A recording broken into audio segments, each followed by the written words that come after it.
अगर आपको इंग्लिश पढ़ना नहीं आता है तो इसका यह मतलब नहीं कि आप किसी से कम हो। अरे गर्व से कहो कि हम हिंदुस्तानी हैं। लेकिन हाँ, इंग्लिश सीखना, एक नई लैंग्वेज सीखना अपने आप में एक स्किल होती है। इससे आप अपना करियर, अपनी लाइफ दोनों को ही बदल सकते हो, बहुत ज्यादा कामयाबी हासिल कर सकते हो।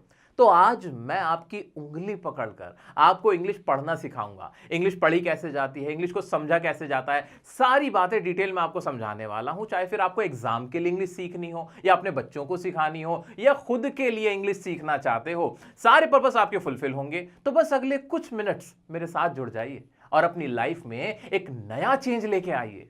आप में से बहुत सारे ऐसे लोग भी होंगे जो इंग्लिश पढ़ तो लेते हैं लेकिन उन्हें समझ नहीं आती। कुछ ऐसे भी होंगे जो इंग्लिश पढ़ लेते हैं लेकिन उन्हें थोड़ी बहुत ही समझ आती है। और कुछ ऐसे भी होंगे जो पढ़ ही नहीं पाते, जो रीडिंग कर ही नहीं पाते। आप सभी लोगों को मैं एक एक करके समझाऊंगा। तो सबसे पहले बात करते हैं बिल्कुल बेसिक से, कि हम बिल्कुल पढ़ ही नहीं पाते, या कुछ ऐसे बच्चे हैं, आपके बच्चे हैं, जो अभी पढ़ना नहीं जानते हैं। तो इंग्लिश को पढ़ा कैसे जाए वो सीखते हैं।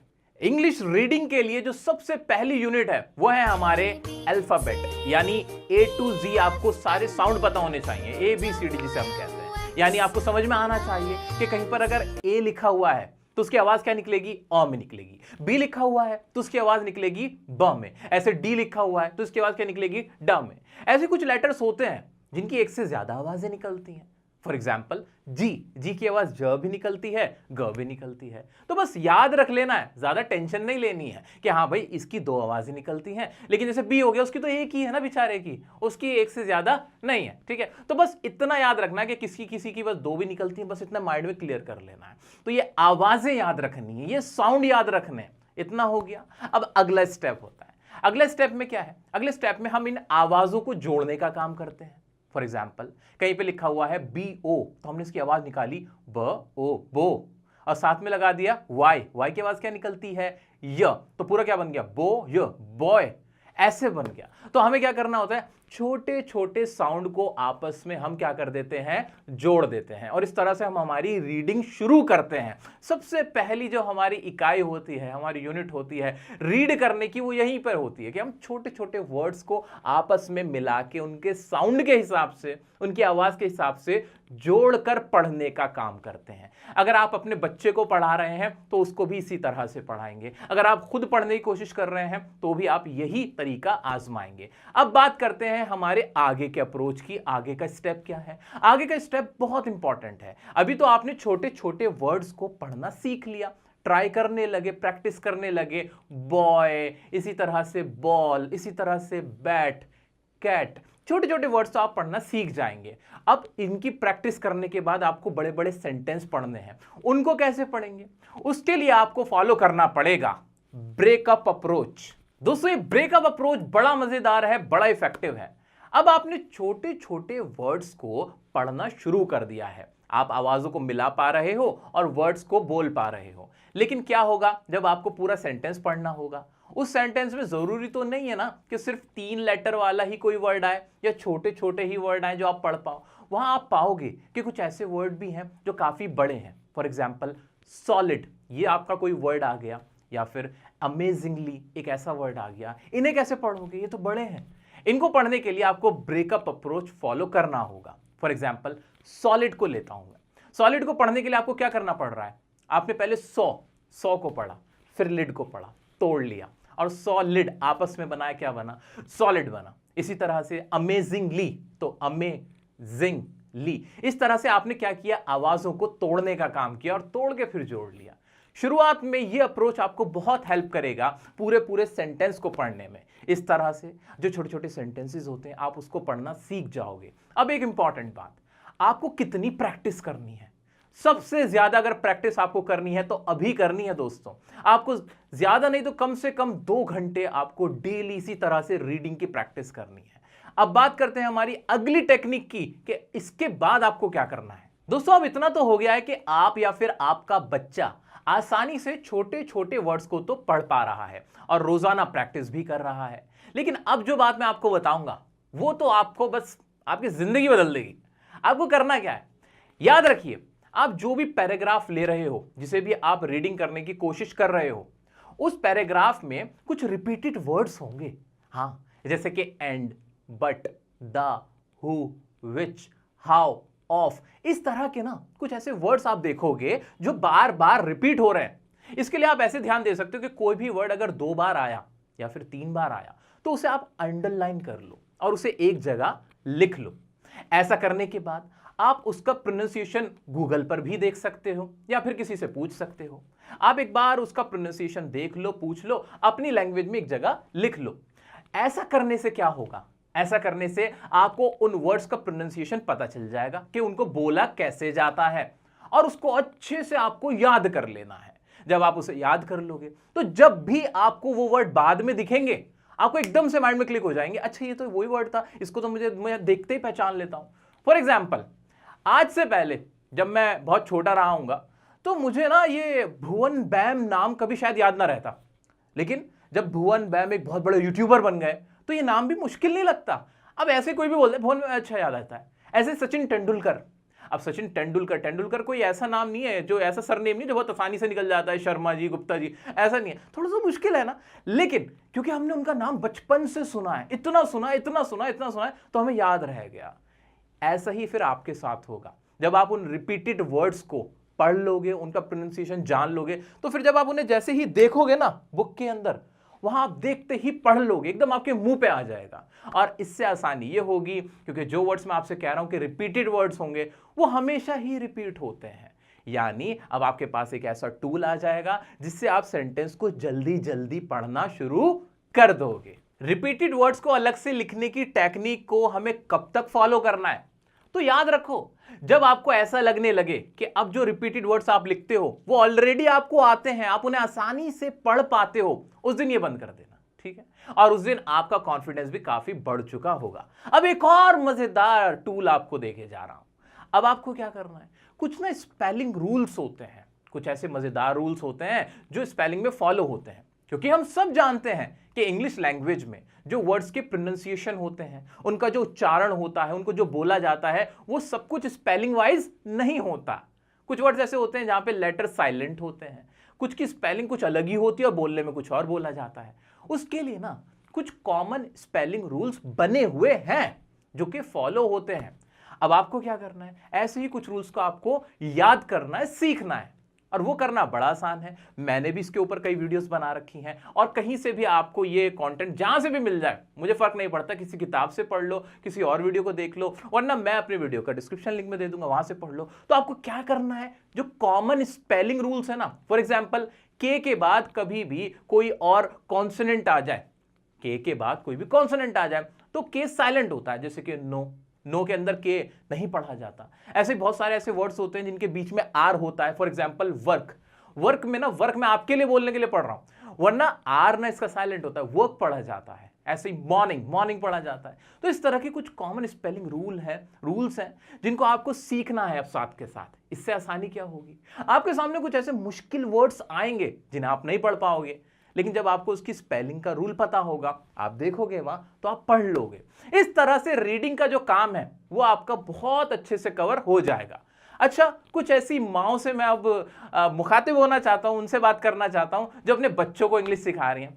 तो माताएं, आप सुनिए ध्यान से, आपको अपने बच्चों के साथ स्पेलिंग रूल्स वाले जो गेम्स होते हैं ना वो भी खेल लें। अपने बच्चों से पूछना है, बताओ अब इसके बाद क्या आएगा, ब्लैंक छोड़ के उनसे पूछना है। क्योंकि याद रखिएगा, खेल खेल में हम ज्यादा सीख जाते हैं। तो वर्ड गेम आप अपने बच्चों के साथ खेलें, उसको बहुत फायदा होगा। मुश्किल से मुश्किल दिखने वाली स्पेलिंग भी आसान हो जाएगी। तो दोस्तों, यहां तो बात खत्म होती है हमारी रीडिंग की कि कैसे हम बिल्कुल स्टार्ट से ABCD से मैंने स्टार्ट किया था और आपको पढ़ने तक लेके गया हूं। कहा था ना कि उंगली पकड़ के लेके जाऊंगा। अब बताता हूं कि इसको समझना कैसे है, इंग्लिश को समझना कैसे है। मेरे प्यारे दोस्तों, बात करते हैं ऐसे लोगों की जो इंग्लिश पढ़ तो लेते हैं लेकिन उन्हें समझ नहीं आता, या फिर थोड़ा बहुत ही समझ पाते हैं। आप लोगों को क्या करने की जरूरत है, बहुत ध्यान से सुनिए। आप लोगों को फॉलो करना है बिल्डअप स्ट्रैटेजी को। क्या है ये बिल्डअप स्ट्रैटेजी, आइए जानते हैं। दोस्तों, एक ऐसी स्ट्रैटेजी है जो आपको खड़ा होना सिखाएगी और यहां से आपकी बेस बन जाएगी। आपको करना क्या है भाई, याद रखो, इंग्लिश के अंदर सबसे इंपॉर्टेंट तो आपकी वोकैबी होती है, यानी आपको इंग्लिश के कितने वर्ड्स का मीनिंग पता है, उससे डिसाइड होता है कि आप कितनी अच्छी इंग्लिश जानते हो या आप इंग्लिश में कितने अच्छे हो। यहां से आप शुरू करोगे इंग्लिश के मीनिंग्स को लर्न करना। कैसे भाई? आपकी जो भी मादरी लैंग्वेज है, आपकी जो भी नेटिव लैंग्वेज है, जो आप लैंग्वेज जानते हो, फॉर एग्जांपल मेरी हिंदी है, तो भाई मैं हिंदी में पहले मीनिंग पता करूंगा इंग्लिश के वर्ड्स का। कौन से वर्ड्स का पहले पता करूंगा? जो रोजाना मैं इस्तेमाल करता हूं, जो रोजाना के मेरे इंग्लिश के वर्ड्स इस्तेमाल होते हैं, उन सब का मैं क्या कर लूंगा? मीनिंग पता करके रख लूंगा। जैसे गो मतलब होता है क्या? जाना। कम मतलब होता है आना। वीप मतलब क्या होता है? रोना। राइट मतलब क्या होता है? लिखना। इस तरह के वर्ड जो रोजाना की भाषा में इस्तेमाल होते हैं। आप रिपीटेड वर्ड्स वाली स्ट्रेटेजी को भी यहां फॉलो कर सकते हो। जो वर्ड बार बार रिपीट हो रहे हैं उनका जरा मीनिंग तो देख लो यार। बार बार ये मेरे को ब्यूटीफुल ब्यूटीफुल कहता रहता है, इसका मीनिंग क्या है? अच्छा सुंदर है। अच्छा बार बार मेरे को मेरी मैडम फूल फूल क्यों कहती रहती है? अच्छा इसका मतलब गधा है, मैं तो ब्यूटीफुली समझ रहा हूँ। तो इस तरह से क्या था, तो फूल मतलब बेवकूफ। तो ये चीजें ना आपको पता होनी चाहिए, मीनिंग है जो डेली लाइफ में आपको इस्तेमाल करना। यहां से करोगे शुरुआत, ठीक है। लेकिन एक और इंपॉर्टेंट बात, आपको वोकैब के साथ साथ अगर ग्रामर आती है तभी आप किसी सेंटेंस का मीनिंग पता कर पाओगे। आपको इंग्लिश में पढ़कर समझ में आएगा कि असल में क्या कह रहा है। तो ग्रामर का सॉरी पढ़ें। अब ग्रामर तो पढ़ने के लिए बहुत ज्यादा है। अभी मैं कंपेटिटिव स्टूडेंट की बात नहीं कर रहा, एग्जाम की बात नहीं कर रहा, अभी मैं बहुत लो लेवल पे बात कर रहा हूं, थोड़ी थोड़ी इंग्लिश जानने के लिए। तो क्या मैं उसके लिए सॉरी ग्रामर पढ़ लूं? नहीं, ग्रामर का तो पूरी दुनिया बनी हुई है ग्रामर की। नहीं नहीं नहीं नहीं, सिर्फ 3। कितने कहा मैंने? सिर्फ 3 चीजें कर लो। 3 है, आपका काम हो जाएगा। वो 3 चीजें क्या है? सबसे पहला तो आपको टेंसेस की नॉलेज हासिल करनी है। टेंसेस का मैंने वीडियो बनाया हुआ है। दूसरा, पार्ट्स ऑफ स्पीच पढ़ने हैं। और तीसरा, वॉइस पढ़नी है। ये 3 टॉपिक अगर आपने कवर कर लिए तो आप इस लायक हो जाओगे कि आप किसी भी इंग्लिश के सेंटेंस को पढ़कर उसका मीनिंग आपको समझ में आ जाएगा मेरे प्यारे दोस्तों, ठीक है। ये आपके अंदर जादू होगा। आपको खुद लगे यार इतना आसान था क्या? मैं तो जब से सालों से सोच रहा था कि इतना मुश्किल है। मैं तो सालों से सोच रही थी इतनी मुश्किल चीज है, ये तो खामा में हवा बना रखा था। हाँ भाई, हवा बना रखा है। मैं सच्चाई बोलता हूं आप लोगों से, क्योंकि आप सब मेरे दोस्त हो, मेरे छोटे बहन भाई हो, ठीक है, इसलिए। ठीक है, अब सुनो भाई, हवा हमें निकालना है, सिर्फ 3 चीजें करनी। सर करें कहां से? कोई बुक बता दो, कोई टीचर बता दो, कुछ ऐसा बता दो। मैंने आपके लिए वीडियोस पहले बनाई हुई हैं, आप वहां से पढ़ लो। अगर आपके पास कहीं से नोट्स हैं वहां से पढ़ लो। कोई भी बुक है आपके पास वहां से पढ़ लो। कोई मटेरियल मैटर नहीं करता है, बस आप पढ़ लेना, कहीं से भी पढ़ लेना, ठीक है। ज्यादा डेप्थ में नहीं जाना, बेसिक बेसिक पढ़ लेना। ये नहीं कि सर समझ में नहीं आ रहा, उसके तो इतने टाइप्स है, प्रोनाउन के क्या करूं।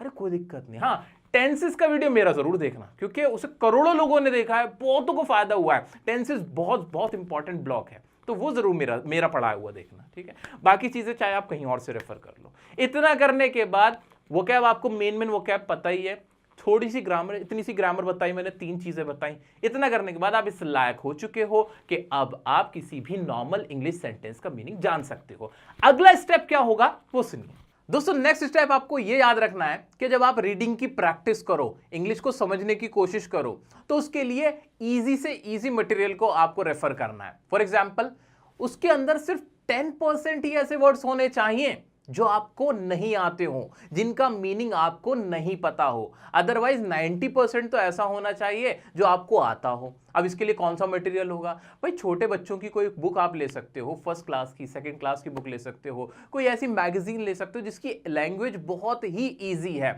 आप ट्विटर अगर इस्तेमाल करते हो तो ट्विटर के ट्वीट्स पढ़ सकते हो, जो कोई ऐसा क्रिएटर है जो बहुत ही आसान लैंग्वेज में, इजी लैंग्वेज में कुछ ट्वीट करते हैं, ऐसे लोगों के आप ट्वीट्स देख सकते हो। ऐसा मत करने लगना कि न्यूज़पेपर उठा के बैठ गए हो और न्यूज़पेपर में आपको कुछ समझ ही नहीं आ रहा, हर चौथा वर्ड तो मुश्किल है, आपने सुना भी नहीं है, और आप बार बार मोबाइल में उसका मीनिंग जानने के लिए डिक्शनरी का इस्तेमाल कर रहे हो, गूगल का इस्तेमाल कर रहे हो। इससे पता है नुकसान क्या है? आपका फ्लो टूटेगा। और जबकि फ्लो सबसे इंपॉर्टेंट होता है रीडिंग के अंदर, तो हमें हमारे फ्लो को मेंटेन करना है स्टार्टिंग लेवल पे, ठीक है। एक बार फ्लो बनना शुरू हो जाएगा फिर तो कोई दिक्कत नहीं, फिर तो हम बाद में अगर डिक्शनरी को भी यूज कर लें तो कोई दिक्कत नहीं, लेकिन अभी फिलहाल फ्लो पे फोकस करना है, ठीक है। तो क्या याद रखना है कि हमें 10% से ज्यादा मुश्किल वर्ड्स वाले पैराग्राफ को नहीं पढ़ना है, मटेरियल को नहीं पढ़ना है, इजी से इजी को प्रेफर। दोस्तों मैं बात करने वाला हूं उन स्टूडेंट्स की भी जो किसी कंपटीशन की तैयारी कर रहे हैं, किसी कंपेटिटिव एग्जाम की तैयारी कर रहे हैं, और उनके एग्जाम में रीडिंग कॉम्प्रिहेंशन पैसेज आता है और वहां उन्हें उसे रीड करना होता है, समझना होता है और फिर आंसर करना होता है, और उस बेस पे उन्हें नंबर मिलते हैं। तो ध्यान से सुनो मेरे प्यारे बच्चों, आप लोग भी बड़े मजे से इसको अटेम्प्ट कर सकते हो। करना क्या है, आपको ना वही स्ट्रेटेजी फॉलो करनी है जो हमने शुरुआत में बताई थी। वो स्ट्रेटेजी है ब्रेकअप स्ट्रेटेजी, यानी आपको पूरा पैसेज एक साथ नहीं पढ़ना है। या पूरे पैसेज का मीनिंग एक साथ नहीं निकालना है। आपको पैसेज में अगर कोई लंबा एक लॉन्ग सेंटेंस लिखा हुआ है उसे तोड़ तोड़ के पढ़ना है, इससे आपको आसानी होगी। कैसे? फॉर एग्जाम्पल, आपके सामने कोई लाइन आई किसी पैसेज की, the quality of boots made by mister Gassler was extremely good and hence they lasted for a long time. अब जो फुल स्टॉप लगा वो काफी दूर जाके लगा। अब मैं हैरान हो जाऊंगा, परेशान हो जाऊंगा, इसका मीनिंग क्या है, इसका मीनिंग क्या है? नहीं नहीं नहीं नहीं, मैं क्या करूंगा, ब्रेकअप स्ट्रेटेजी फॉलो करूंगा। यानी दो दो तीन तीन वर्ड्स को तोड़ के उनका हिंदी मीनिंग निकालूंगा, समझने की कोशिश करूंगा और फिर पूरे सेंटेंस का मीनिंग मुझे समझ में आ जाएगा। फॉर एग्जाम्पल, मैं समझूंगा द क्वालिटी ऑफ बूट्स, मैं रुक जाऊंगा, इसका मीनिंग क्या निकला, बूट्स की क्वालिटी मेड बाय मिस्टर गैसलर, इसका मतलब जो गैसलर के द्वारा बनाई गई। इतना तो मुझे समझ में आ गया ना। वॉज एक्सट्रीमली गुड, वो क्या थी, एक्सट्रीमली गुड थी, यानी अच्छी थी। इतना समझ में आ रहा है ना। ऐसे ही hence they lasted for a long time, इसको भी मैंने तोड़ तोड़ के समझने की कोशिश की तो मुझे समझ में आया, दे लास्टेड, वो ठहर गए या रह गए, फॉर अ लॉन्ग टाइम, एक लंबे समय के लिए। ठीक है, तो इस तरह से एक बड़ा सेंटेंस मैंने छोटा कर करके समझने की कोशिश की और मुझे समझ में आ गया। एक और समस्या आती है बच्चों को, खासतौर से मेरे प्यारे स्टूडेंट्स को। उनको क्या समस्या आती है स्कूल एग्जाम के अंदर या कंपटीशन में, कि सर कुछ ऐसे वर्ड्स बीच में आ जाते हैं हमारे एग्जाम में, क्वेश्चन पेपर के अंदर, जिनका हमें मीनिंग नहीं पता होता। अब एग्जाम में कोई फोन तो निकाल के नहीं बैठ जाओगे, है ना, तो वो तो नहीं करने वाले हो, तो उसका मीनिंग कैसे पता करें? भाई देखो, ऐसे बहुत सारे वर्ड्स होंगे जो आपके सामने आ जाएंगे रीडिंग कॉम्प्रिहेंशन में, जिनका मीनिंग आपको नहीं पता होगा। उसके लिए आप ये स्ट्रैटेजी फॉलो करें, क्या, इंग्लिश टू इंग्लिश स्ट्रैटेजी। इसका मतलब यह है कि आप उस वर्ड को ना इंग्लिश में ही पढ़ जाओ। कैसे? फॉर एग्जाम्पल, कोई सेंटेंस था जो लिखा हुआ था, द बूट्स वर क्रीकी। अब क्रीकी का मतलब नहीं पता ना, कोई बात नहीं, इसको ऐसे ही पढ़ के चलो कि बूट्स क्या थे, क्रीकी थे, और आगे बढ़ जाओ। ऐसा करने से क्या होगा? ऐसा करने से आपका यह फायदा होगा कि आपका फ्लो नहीं टूटेगा, जो सेंस है वो आपको समझ में आता रहेगा। बहुत बार ऐसा होगा दोस्तों, मैं बार बार कह रहा हूं, इतना ज्ञानी कोई नहीं है कि कोई भी ऐसा वर्ड ही नहीं आएगा जो आपको सारे पता हो। ऐसा कोई ना कोई वर्ड जरूर होगा जो आपको नहीं आता होगा, तो उसे इंग्लिश में ही पढ़ लो, इससे आपका फ्लो बना रहेगा। ठीक है दोस्तों, आगे बढ़ने से पहले एक बात बता देता हूं, कोई भी डाउट आ रहा है, कोई भी क्वेरी है आपकी, तो आप मुझे इंस्टाग्राम पे पूछ सकते हो, डियर सर काशिफ की आईडी पे, पर्सनली मैं आपको जवाब देता हूं, तो घबराने की जरूरत नहीं है। अब बात करते हैं डिक्शनरी की। अब मार्केट में डिक्शनरी तो बहुत है, इंटरनेट आ गया है, गूगल आ गया है, और डिक्शनरी एप्स वगैरह सब कुछ है, लेकिन फिर भी हम सीख क्यों नहीं पा रहे हैं? दिक्कत क्या है? दिक्कत बता देता हूं आपको। डिक्शनरी का इस्तेमाल कैसे करना है वो सुनो। ज्यादातर लोग क्या करते हैं कि पूरी लाइफ अपने वो सिर्फ English to Hindi dictionary follow करते रह जाते हैं, यानी इंग्लिश का वर्ड डालेंगे, उसका हिंदी मीनिंग देखेंगे, और इस तरह से वो अपनी वोकैब को बढ़ाने की कोशिश करते हैं। दोस्तों, नो डाउट स्टार्टिंग फेज में ये सब बिल्कुल ठीक है। जब आप छोटे बच्चे हो, यानी आपका लेवल अभी कम है, इंग्लिश ज्यादा नहीं आती, तब तो ये बिल्कुल ठीक है। लेकिन जब आप किसी बड़े लेवल पे तैयारी कर रहे हो, अब आपको इतना आ चुका है कि आप समझने लगे हो, तब आपको अपना जो एटीट्यूड है वो बदलना है। आपको हमेशा ट्राई करना है, आपका टारगेट ही होना चाहिए मोनोलिंगुअल डिक्शनरी का। मोनोलिंगुअल डिक्शनरी, ये कौन सी बला का नाम है भाई? मैं बता देता हूं, मोनोलिंगुअल डिक्शनरी का मतलब है इंग्लिश टू इंग्लिश डिक्शनरी, यानी उस डिक्शनरी में आप कोई वर्ड डालते हो, उसका मीनिंग भी इंग्लिश में ही निकल के आता है। ऐसा बहुत आसानी से मिल जाती है ऑक्सफोर्ड की, इस तरह की, कैम्ब्रिज की डिक्शनरी, जो बहुत सिंपल सी है डिक्शनरी है। मैं किसी का नाम नहीं ले रहा हूं, मतलब बुला दो, किसी डिक्शनरी का नाम नहीं लिया, ठीक है। What I am trying to say कि आप गूगल भी करो तो हिंदी में मत देखो, उसको इंग्लिश में ही उसका मीनिंग निकालो। ऐसा करने से क्या फायदा है? ऐसा करने से जो आपका थॉट प्रोसेस है ना, वो इंग्लिश का बनेगा, आपको आसानी होगी। हिंदी टू इंग्लिश का ट्रांसलेशन वाला टाइम है ना, वो कट हो जाएगा। ठीक है, तो इस तरह से आपको अपने माइंड को प्रिपेयर करना है मोनोलिंगुअल डिक्शनरी के लिए। अगर आपको अपना इंग्लिश लेवल जानना है तो खुद से ये पूछो कि क्या मैं मोनोलिंगुअल डिक्शनरी इस्तेमाल कर सकता हूं कि नहीं। अगर जवाब आता है हां, तो यानी आपका लेवल बहुत अच्छा है, और आपका टारगेट ही वो होना चाहिए। कौन सा? वो मोनोलिंगुअल वाला, कि मुझे वो दिन चाहिए जिस दिन भाई मैं मोनोलिंगुअल डिक्शनरी इस्तेमाल करूं। अगर वो दिन आ गया ना आपकी लाइफ में, उस दिन आपकी कामयाबी है, आप इंग्लिश सीख चुके हैं। ठीक है दोस्तों, तो उम्मीद करता हूं कि आपको ये वीडियो बहुत मजेदार लगी होगी, और मेरी माताएं बहनें जिन्होंने अपने बच्चों के लिए भी देखी होगी, उन्हें भी बड़ा मजा आया होगा। घर बैठे उन्हें बहुत अच्छी सी जानकारी उपलब्ध हुई होगी।